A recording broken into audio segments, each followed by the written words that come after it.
Hi అండి అందరికీ ఈరోజు మా టిఫిన్ గోధుమ రవ్వ ఉప్మా అండి. ఎలా ప్రిపేర్ చేస్తున్నానో చూడండి. ముందుగా బాండీలో తగినంత నూనె పోసుకొని నూనె వేడెక్కిన తర్వాత కొద్దిగా పచ్చి వేరుశెనగ గుళ్ళు కొద్దిగా జీడిపప్పు వేసుకొని వేయించుకోవాలండి. అందులోనే కొద్దిగా తాలింపు దినుసులు కూడా వేసుకొని వేయించుకోవాలి.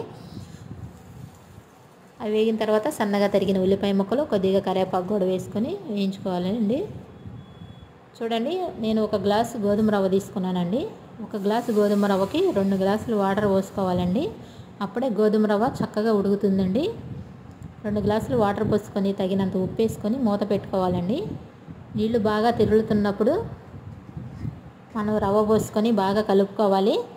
ఈ రవ్వ పోసుకొని పొయ్యి సిమ్లో పెట్టుకొని మూత పెట్టుకోవాలండి. 2 నిమిషాలు ఆగిన తర్వాత మూత తీసి ఒకసారి మిశ్రమాన్ని బాగా కలుపుకొని మళ్ళీ మూత పెట్టాలండి. 2 నిమిషాలు ఆగి గ్యాస్ కట్టేసుకొని ఉప్మా సర్వ్ చేసుకోవటమేనండి. చూడండి ఫ్రెండ్స్, ఉప్మా చాలా పొడిలాడుతా బాగా వచ్చిందండి. ఇలాంటి మరిన్ని వీడియోల కోసం మన ఛానల్ని సబ్స్క్రైబ్ చేసుకోండి ఫ్రెండ్స్.